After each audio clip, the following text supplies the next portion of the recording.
like science. I like science. I like science.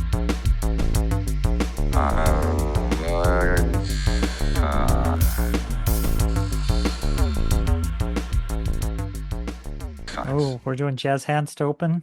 Yes, we're doing Jazz Hands to Open, which is funny because it's an audio thing. Yep. Audio podcasts, not very helpful. You just had your hands up and you're waving your fingers about. I was because it was Is it Jazz because your Hands. background that you got the Deep No, Space Nine behind you? no, I just thought I'd do Jazz Hands. That's all. All right. Fair enough. Yeah. So hi. So, yeah, hi. We're back with another weekly episode We of Shield are. Modulation. Yeah. It's kind of fun doing weekly now. It makes sense. Yeah, I it's don't have got to a ask you, little is this the week we do it? tricky with Unready Room and Boldly Go. It's a Eh. lot of podcasting in a short amount of time. Yeah, but when the season of Strange New Worlds is over, that will go away. Right. So Boldly Go will go on hiatus again for a bit, and so will in Ready Room till there's more new Trek. Right. So it's fine. It's only for another what, 6 weeks, 5 weeks, another five Mm. weeks after this. So it's fine. It's fine. It's So fine. it's fine. It's fine. We're fine. We're Everything's fine. fine. We're all fine here We're all now. fine here. How are you? Yep. It's an old and stupid joke. So Mm. what are we talking about today, Dave? We're talking about Deep Space Nine, Season 4, Episode 5, Indiscretion, Yep. which is a episode I actually remember pretty well and is, in my opinion, quite good. It is quite good and also kind of heartbreaking because we'll talk about it. I Well, mean, that's Ducat all over the place. yeah. He's a mixed bag, that one. Yeah, he is. The actor is great. Love the Yep. actor. I think Mark Alamo, is that him? Yeah. Mm. He's just really good at what he does. Yeah, it's a And complex character, especially yeah. for a villain that shows hints of what he could be if it Mhm. wasn't for his ambition. Exactly. If it wasn't for the way of life on Hmm. Cardassia. So it's he's got layers and most of Yeah, them are bad. yeah. Oh, sorry. Sorry guys. No editing. So this episode starts with Kira getting a message from this guy named Raska. Raska, I guess is correct pronunciation, and he tells her that he's picked up a lead on the Ravenok, and she's very interested in that. And he says that he can't give her the information; she has to come to him. And so she's setting out to go meet with him, get this evidence of the Ravenok's survival, and follow the clues from there. And Cardassians get wind of it and say, no, no, that was a Cardassian ship. We have to send a representative. And so she's like, fine, whatever. But if they're not here in 52 hours, I'm leaving without them. Well, And Cisco pretty much pressures her into it because it's a whole thing about diplomacy and that if Cardassia and Bajor are ever going to work together, they're going to have to start somewhere. yep. And it's funny that they thought that that would go well with Ducat and Kira. Yeah. Well, there are times they get along, but yeah. Yeah, there are a few times, but then I think about the way Ducat ended, and I'm just like, Yeah. no, you're an awful person. Yeah. You might have these momentary lapses into being somewhat decent, but they never last. Yeah, his appetite for power always overcomes him. Yep, When he has an opportunity to be a better person, that darker part of his nature seizes hold and he seeks power instead. yep, so typical. And apparently, the reason that she can't uh, get Roscoe to come there is that he's in trouble with the Tholians. Yeah, this actor playing Raska, I've seen him in other things, Mm-hmm. but don't you think he also had kind of a Bill Bailey vibe to him? Very much so. Like, if they had cast a British cast or, this was an episode of Doctor Who, I could see Bill Bailey playing this role. Absolutely. Yeah. It's kind of a 100% little agree. shady, a little homespun, a little West Country Well, kind of quality to him. these were his friends too, Yep. you know. Oh yeah. And she's specifically looking for a friend of hers called Lord Akram, and is hoping that he's still alive if they Yep. can even A find a ship. resistance fighter that recruited her into that faction. Yep, into the Shakar cell. Yep. Yeah.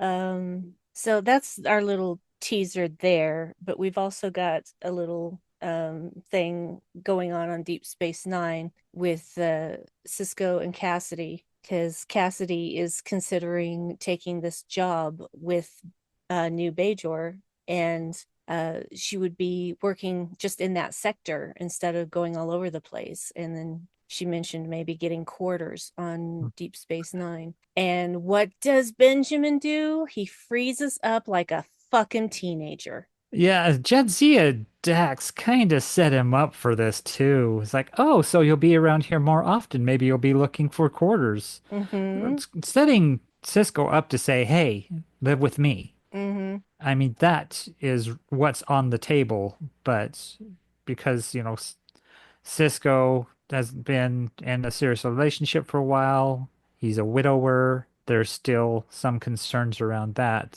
he's a little slow to respond, and also his responses are uncommitted. Uncommitted, and also what's the word Al- I'm looking for Almost here? dismissive.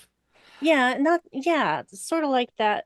What's the word I'm looking for here? I don't know what it is. I can't find it in my brain, but it's Right. basically underwhelming. Underwhelming. Underwhelmed. That's Yeah, it. underwhelmed. Underwhelming. His responses Yeah. are I underwhelming. says, well, that's a big step. That's a very big step.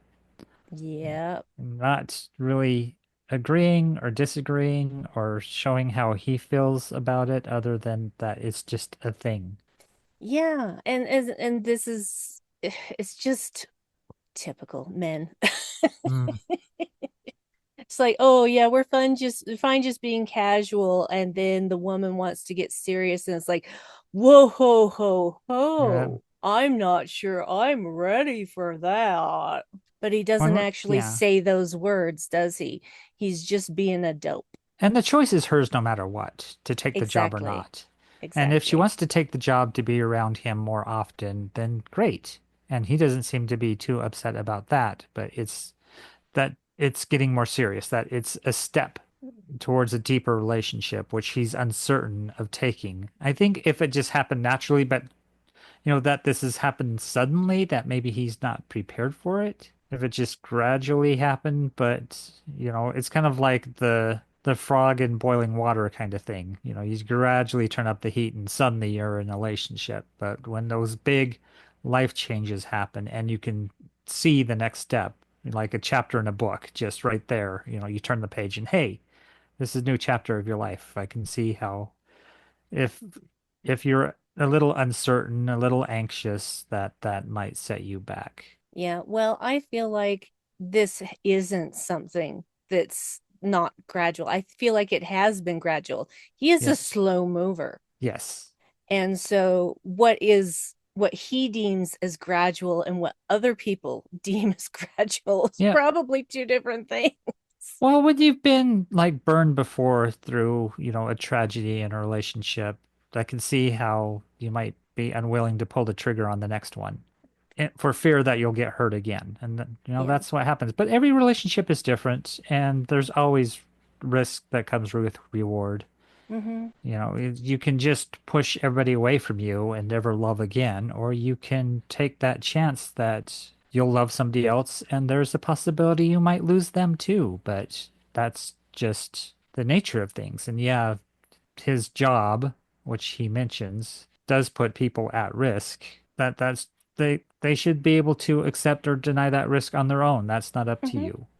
And it They can seems like say, "Hey, she's yeah, loving you is worth it. So yeah. I'm in for this." Yeah. And I feel like she's already there. And the thing is, a lot of the time, this is what happens is that the male thinks that they're just having a good time together, but the female is thinking this is going somewhere because Right. men do not communicate their feelings well. Right. So I think that has a lot to do with it, is that men, especially men like Benjamin Sisko, he can be extremely stoic, if you know what I'm saying. Yeah, because you Hard to get that a hard little to bit with read. him and Jake too, you know. Yeah. He tries to be a loving, doting father, but there's still, a bit of a distance just because Yeah. he's kind of a reserved guy. Yeah. But there is that trust that he has with Jake, and it Yeah, seems like he hasn't really opened himself up to fully trusting Cassidy. right. So basically, he's just being a bozo. And what you do is you offer, hey, you can stay with me unless you need your own space, and then we can find you some quarters. Mm-hmm. Like That should have been what he give said. her the opportunity, and that way you're not like forcing her hand. Mm-hmm. It's like, either you can stay with me, which, would be great, but if that's, too uncomfortable or, you don't want to take that next step, then just, live somewhere else because, she's not going to be around on the ship all the time because she'll be captaining a vessel and every once in a while have to do long hauls or whatever, but Mm-hmm. she'll still be in the system somewhere. Yeah. Yeah. She'll be I in the like how same she's sector. basically like a long freight driver. Yeah. That's basically it. Yeah. She runs supplies and Yep. later contraband and gets in trouble for it. Yeah. Ah, anyway. So that's, let's just go through that because that isn't a big part of the story. And so Well, we're let's just, nearly done. yeah, well, that's the thing. It's the thing that, because like Bashir and Jadzia talk to him and they're like, you didn't say this, did you? You didn't say it's a big step, did you? Oh, you didn't say it's a very big step, did you? And he said both those things. Yep, he said both of those things. That's fun. And And there's science and medical blues sitting across yep, from him. yep. And then after he leaves, Jadzia says, "Well, what do you think?" And Bashir says, it's a big step," and she says, "It's a very big step." Yep, indeed. Funny, but the Eh, person who finally gets through to him is Jake. Yeah, just having breakfast and it's like kind of like, hey, what's up? What's new? It's like, well, this is what's going on. I bumped into Cassidy at this restaurant or wherever and In front of the Vulcan restaurant. Yeah. in front of the Vulcan restaurant, and we talked, and yeah, she was thinking of not taking the job that she was offered, and I figured it was because of this, because you didn't want her to, and just kind of lays it out. It's like because you're afraid. You're afraid of getting deeper into this relationship, and it's like just kind of it's her choice, so she's gonna take the job or not, depending on herself, and that's really not up to you. Mm. And just Cisco kind of looking at him like, this is pretty wise, and then saying, "Oh yeah, I was discussing it with Nog. That's how I arrived at a lot of these conclusions." It's like you were discussing my relationship with Cassidy with Nog? Like, yeah, it's my best friend. And Nog is actually, he's got a lot of sense in Yeah, him. So yeah. So he does end up going to find Cassidy, who is working in a bay of some kind, moving cargo around, etc. yeah, And he tells her, I think you should take the job. I want you to take the job. If you want to live on the station, we will find quarters for you. Pick something out that you will like, etc., etc. And she basically is like, well, of course I took the job. Like I was gonna let that go because of you. he has a great opportunity. I've already taken it. I already have the job. Yeah, I just thought that was funny because, of course, she's going to do what she's like. She was waiting for his approval. That's the funniest thing. Hmm. She was not waiting for his approval. And she And keeps calling him out on it that he yeah, doesn't know all that much about women, especially her. mm-hmm. Because, they're talking about, how she had this conversation with Jake and that he seems like a smart boy, must take after his mother. And then when he goes in for a kiss, she dodges. Mm-hmm. Yeah, it's a really smooth dodge though. It's not Yeah, like she yeah. jerks back. She just kind of turns and walks away She almost limbo crawls under his out from arm. under his arm. Yeah. Yeah. She like slinks Ah. away. Yeah, I wrote down for that kiss denied. Denied. Died. So yeah, so let's talk about the meat of the episode, and not the side dishes. All right. So I wrote notes. Guess what? there's a Klingon restaurant too. Yeah, I wrote that down. Yeah, we talked about a Klingon restaurant, I think, on Boldly Go. Yeah, yeah. Yeah, like And I the guy also who sings opera as he serves you. yeah, and I also wrote down Ben is a dope. Anyway, Yeah. so when Kira finds out that Ducat is the representative from Cardassia that's going, she's not Well, amused. she's not happy. Well, they've already had a history on Deep Space Nine with her being part of this rebellious group and then him leading the space station.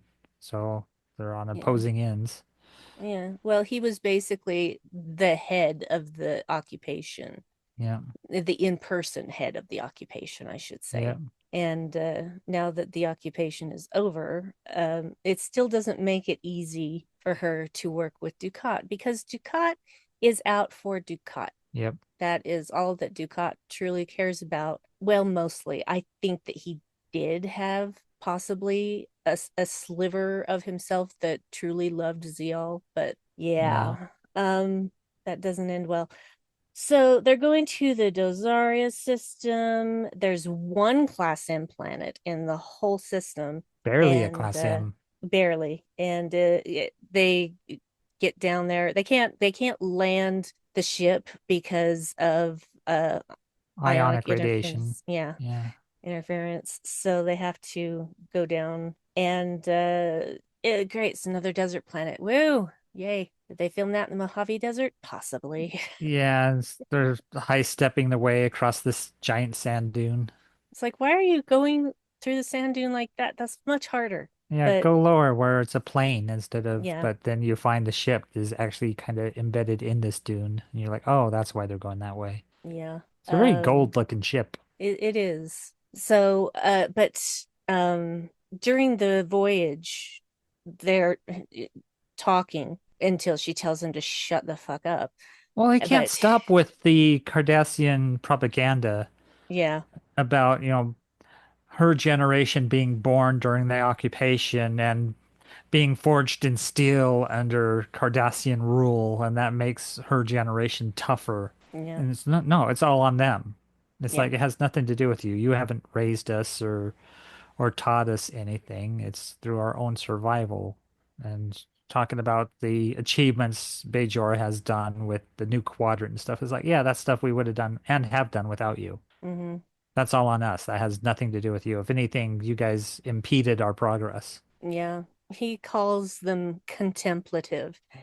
Guess what? Never underestimate someone who's contemplative Yeah. because they are thinking things that you have no idea about, and they're also Hmm. not afraid to act on those things if they need Right. to. So, more fool Ducat. But yeah, so they're looking for this ship. They find some wreckage. They find some graves, which are strangely laid out in sort of a sunburst sort of Yeah, thing. it's kind of like a daisy or something. A sunburst or a flower that there's a central pile of rocks and then there's several cairns Mm-hmm. around it, about 12, kind of like a clock Yeah. setting. And he shoos Kira off because this is stuff that he can't share with Yep. people who aren't Cardassian. I Yeah, he doubt it. makes up something about it being against Cardassian funeral rites to see or observe the The remains. remains, yeah. And that's something Bajor doesn't worry about because they're more concerned about the soul. And then he reads off a bit of a Bajoran like psalm thing about the passing of the soul and preparation for the prophets and all that stuff, casting off the body as a shell. Hmm. And she's just like, I mean, if she could have had the biggest eye roll ever, it would have Yeah. been, She's like, fine, I'll go check the ship. yeah. So Which she she's, does, which is great because yeah, he's like, you'll need the command codes. And it's like, I already have them. It's like duh. Bajoran intelligence, a 6-year-old Cardassian military code. Yeah, I already have it. Hmm. So he finds some Bajoran earrings and some other and a bond like a bonding bracelet. I think that's what he called it. I Yeah, can't remember. Bajoran bonding bracelet. Yeah. And apparently he had given that to his mistress, who Hmm. was Naprim Toral, Not to Pring? not to bring Naprim. Naprim. Not Prim. Nafrim Torah. Yep. So uh and the thing is that his wife and seven children absolutely do not know about Right. this So I don't know. this Often mystery. wives know more than they let on. So, True. the wife could know. Even some of the children might know that he's having an affair because some people just know. Well, yeah, that he was having an affair because Yeah, she is but definitely dead. yeah, she's dead. She was one of the bodies they find. Yeah. And he gives the Bajoran earrings to Kira, but her friends are not among them. Lord Akram's remains are not there, nor is his Yeah, earring. So they keep on searching, and this is when we have he does I forgot to say Ducat does say that there is a child that he right. had with Naprem, and that's who Yeah, he's looking for now. So this is the first on-screen appearance of the Breen. They have right. been mentioned before. They have been mentioned in TNG, but they did not appear on screen until this episode of Star Yep. Trek Deep Space Nine. In their Star Wars Return of the Jedi, Yeah, Princess Leia in disguise outfits. the Bausch outfit. Yeah. Yeah, the Bausch. Uh, uh, Kira finds the prisoners by tuning her iPhone into tracking some isotope that Bajorans inject in themselves. So when they get captured, they can be found by other Bajorans. Yeah, it's a subdermal implant. Yeah, and so she tuned in and found a trail, and they followed that until they had to rest for the night because it was nighttime and Kira couldn't see a single thing. Yeah. So they had to camp And in a cave overnight. yeah, they camped in a cave, and this is our first and probably last example of a Cardassian twerking.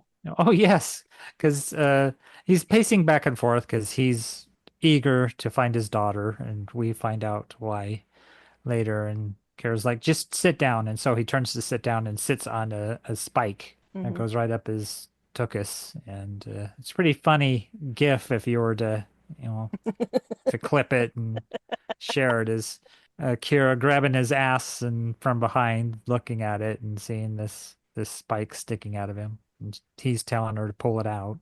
Yeah, didn't know Ducat could twerk, but there it is. Yep. Yeah. So yeah, she plucks it out, hands him a dermal regenerator that he waves over his butt in Hmm. the worst angle in front of Kira, which sets her off laughing. And then, Yep. of course, Ducat laughs too once he realizes how ridiculous he looks. Plus, he can't turn the regenerator on till Hmm. she tells him how to do it. But these moments, and they happen every once in a while with Ducat, is you see this softer, kinder, more charming side of him when Hmm. when the ambition kind of sloughs away and you're left with what's probably really there. Yeah. Outside of just this drive for power, you strip that away from him. He seems like a decent, okay, guy to hang out with. Yeah. He doesn't have that bloodlust or that underhandedness or manipulativeness when he's just being a jovial dude. He's kind of cool. He's charming and fun and funny. And boy, do you have to have a long neck to play a Cardassian. Yeah. He's got a really long Yeah, neck. that makeup to give that cobra-like neck. Hmm. It's very reptilian.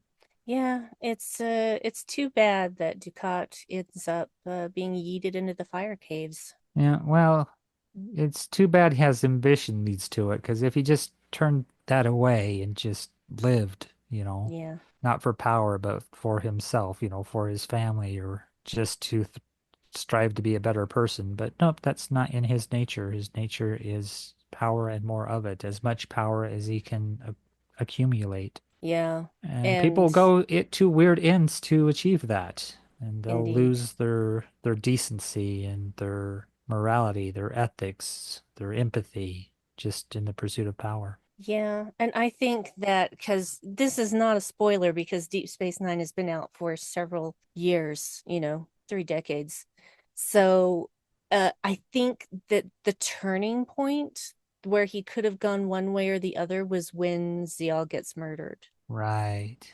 I think that that actually has a bigger effect on him than he lets show. And I think after that, he's just like, I don't have anything to lose, even though he Yeah, has a wife and 7 children. yeah. It's like this one thing that you spared and then loved is removed from you, and then you just, yeah, turn to the dark side fully. Yeah. And it's like, well, how do you think all those Bajorans felt, Yeah. dumbass? But yeah, it's different when it happens to you, isn't it? Yeah. Hmm. So apparently, this ship was supposed to be going to some place called Leucemia, and I don't remember them saying how it got off course, but It sounds to me like they got attacked by the by the brain, and that's how brain, all yeah, this happened. you're right. But I they was gonna say were it's a probably the brain. far ways away from where they should have been. So who knows Yeah. if they encountered problems before then. Well, and it could have been the ionic interference as well. Yep. So, but in any case, it is what it is. They managed to get to the caves where they're making these people, I guess they're mining, making them mine stuff. Yep. And Pushing away floating mine carts. yep, and talking in garbles. Yep. Rom, rom, rom, rom, rom. And basically we don't really see too much of it happen, but our intrepid duo do manage to take out a couple of Marines, steal their clothes, which Hmm. I've always found funny. It's like it's not like just anyone's clothes are going to fit you. You have to go after someone who's relatively close to your size, or everyone's going to know you're not a Marine. Well, that's the great bit in Raiders of the Lost Ark is when Indiana Jones does beat up a Nazi and he ends up being too short. Mm-hmm. And so he's trying to dress up as a Nazi and the shirt's not fitting, the hat's too small, and then this other, you know, Nazi officer comes up and starts berating him over his uniform. And so Indiana has to punch him out and then wears his clothes because he's Yep. more the size, so it fits better. But yeah, Yep. there's no guarantee that you're going to fit in something, especially something that's custom made as these suits of armor seem. Yeah. But regardless, Kira now knows that he's going to assassinate his daughter, and she's like, "I'm not gonna let you do that, man. Yeah, It's not to gonna save his happen." reputation, because his Yeah. reputation is more important than his daughter's life. Yep. And they do find Zial, and she was so excited. She's like, "Oh, Dad, you came to get me. Oh, I'm so happy." And then she He, realizes, "Oh, this yeah, is yeah. I well, thought I was told this could happen." yeah, he immediately pulls a gun on her. So Yeah. yeah, it's like almost instantly he's got a gun trained on her. So yeah, she's like, well, yeah, the Bajoran prisoners told me this would happen. Yeah. Or Cardassians. Either of them, both of them. All of Like, oh the yeah, above. he'll find you and try to kill you. That's just the nature of the And beast. yeah, but like Kira's gonna let that happen. Yeah. Oh yeah, because she shows up behind him with a gun trained on him. Yep. She'd shoot him right in the head. She would if she Yeah. thought that he was gonna pull that trigger. And Zial just starts talking to him about how thinking about him coming to rescue her was the thing that kept her alive, and all of these, and she's saying it in this kind of hurt and yet still loving him voice. Yep. It's something really difficult to achieve, that balance, and Right. this actor really does a great job of it. So she's telling him all this stuff, and she's just ready to die, and he drops the gun and just grabs her in a hug and says that he's going to take her back to Cardassia. Well, I don't think he says it then, but he says he's going to take her back to Cardassia. Take her home. Yeah. How is that going to go over with his wife and 7 children? I think not well. I don't know. I don't know what Cardassian families are like, their family life. It seems like since it's a fascist world with fascist government, it probably has a fascist family organization where it's very patriarchal. And so Mm-hmm. the father has complete say in the matters of the family. And imagine the mother has very little. Same with the children. Yeah. Well, and he even said, because Kira had said, "Well, what's your wife gonna think about this?" And he's like, "She's never gonna find out." Hmm. So, yeah, they always find out, you guys. Yeah. They always find out. Women are not dumb. They can read signs better than men, for the most part. Mm. So that's the thing is that just because we are smaller in stature and don't have the same abilities muscular wise, that doesn't mean we don't have a really good brain in our heads. So watch out for our brains, y'all. Watch out for brains, Watch out for lady brains lady brains. because ladies can take you all down with their minds. So Just like Stranger Things. yeah, I'm gonna be just like 11, and I'm gonna just Yep. destroy all of my enemies. I don't have any direct enemies anyway. So yeah. So yeah, back on Deep Space Nine, Kira is surprised that he's gonna take Zial home, Hmm. and he's like, "Well, 6 years, a long time. She deserves a home." So, but considering how much more we see Zial later, it doesn't seem Yeah. like she spends much time on Yeah, it Cardassia. seems like she spends most of her times on other ships and space stations. Yeah. So, but it's been a long time since I've watched Deep Space Nine all the way through, and there's probably is an explanation for why she's not on Cardassia, but I can't remember Right. what it is. So sorry about that, guys. There's a lot of Star Trek, okay? I can't remember every single thing. All right. That's just how it goes. There's Yep. so much Star Trek. There's almost 1,000 episodes and movies at this point. Almost getting there. Almost. It's like so close. Ridiculous. So, Dave, Yes. do you have any other thoughts about I this episode? think we covered everything. Don't get any O'Brien in this one that I can see. Nope. We barely get Quark, who basically just says you can't trust women, Oh and yeah. they're all like, "It's a miracle that Ferengi reproduce at all." What if she wants to spend more time with you, threaten to spend less time.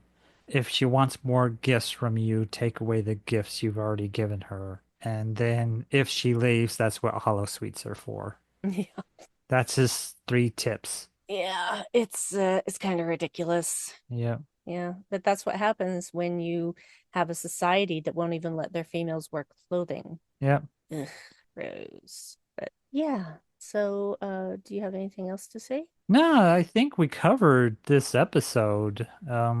Yeah, there's only an A and B plot, and the B plot is very thin on the ground.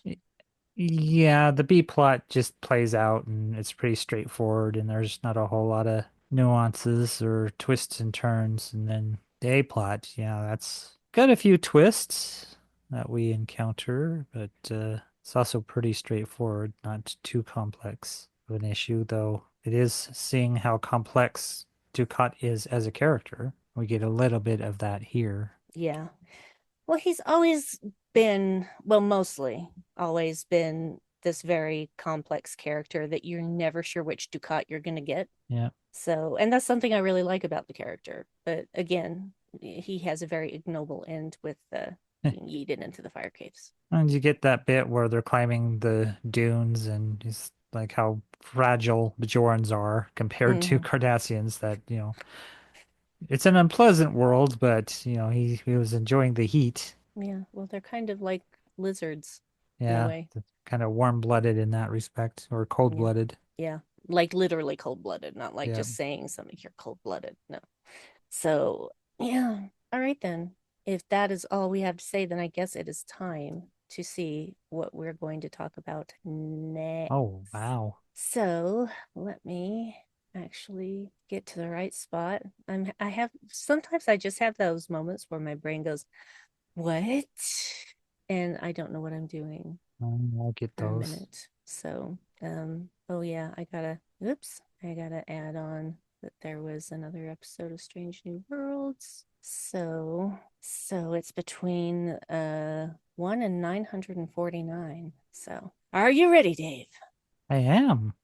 Ziggy, give me a random number between 1 and 949. Here's a random number between 1 and 940, 670. 673 sounds like, is this the That same number it always picks? Let's try again because that's weird. We need a better system because if it's going to pick 673 every time, it is not random. Okay, well, it didn't pick it twice the last time, though. It did say it once, but not the last time. But let's do it another way. Let's see if I can do this. Give me a random number between 1 and 949. 352. 352. All right. see what we got. 352. Yep.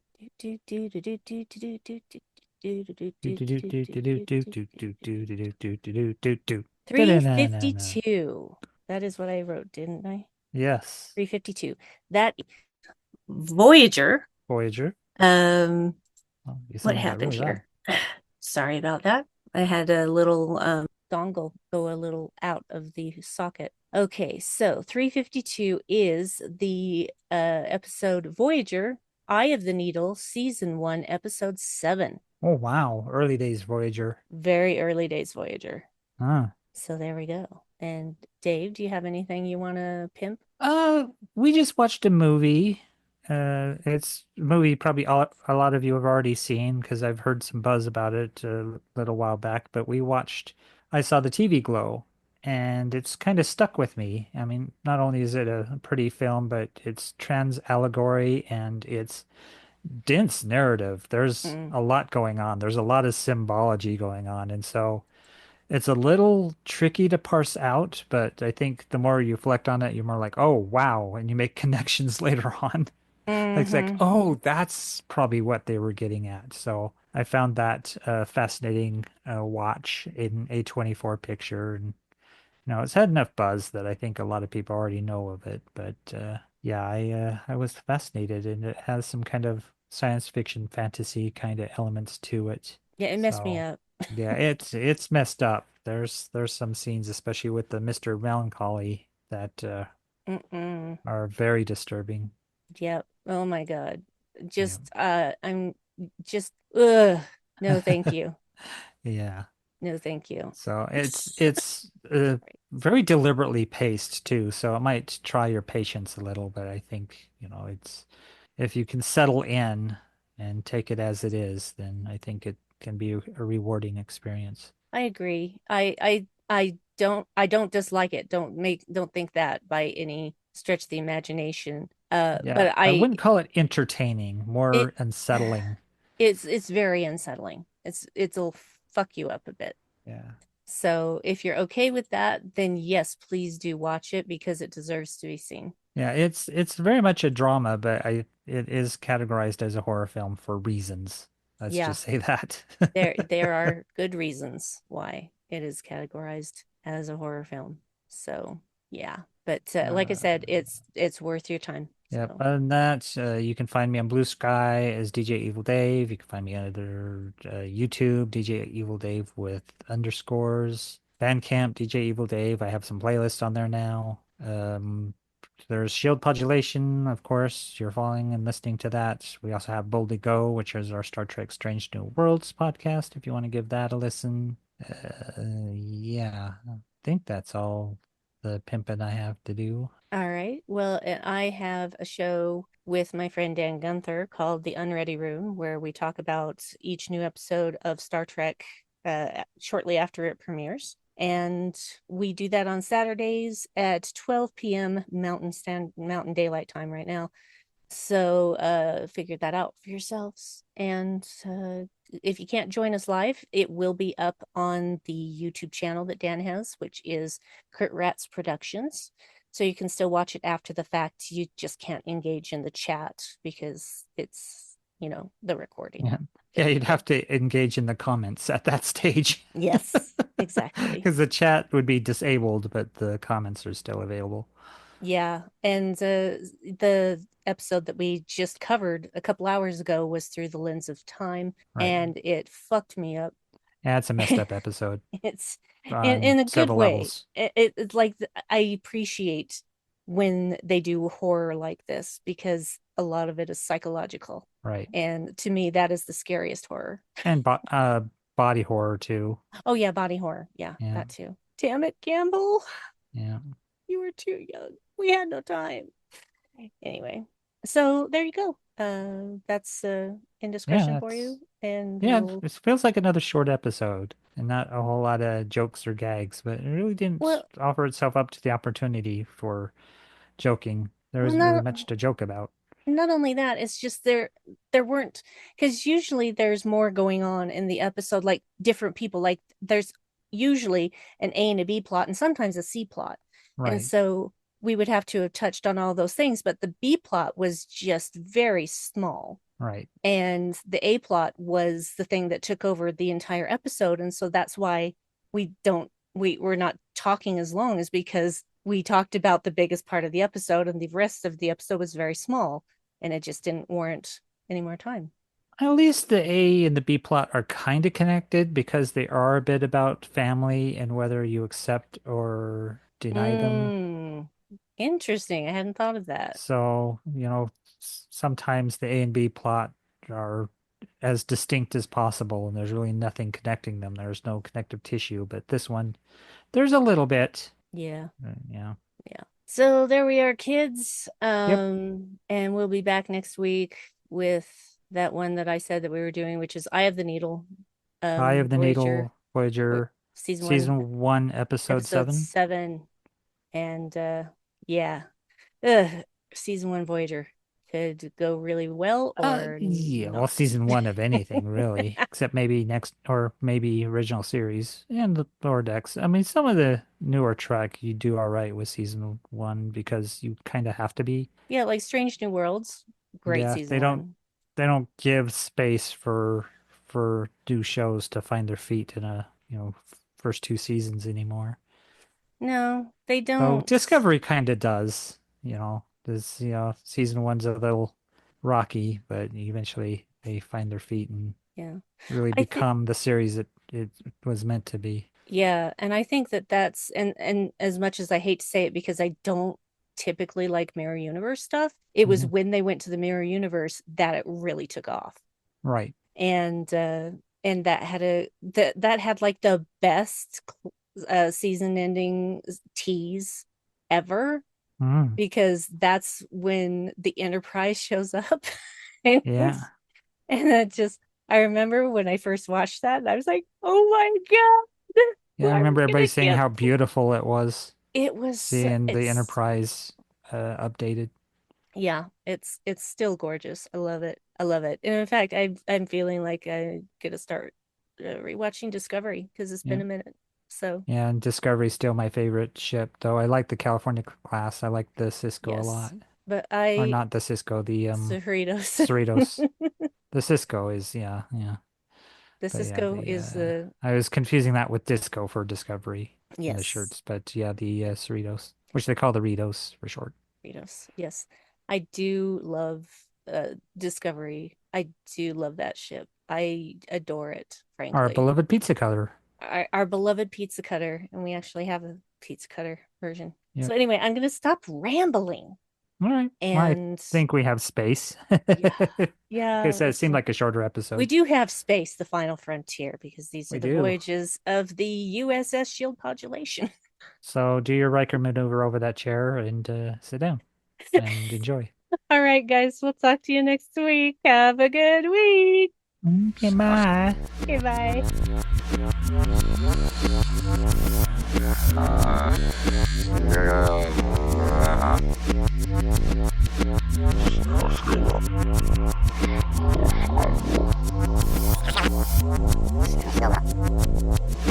Let's go.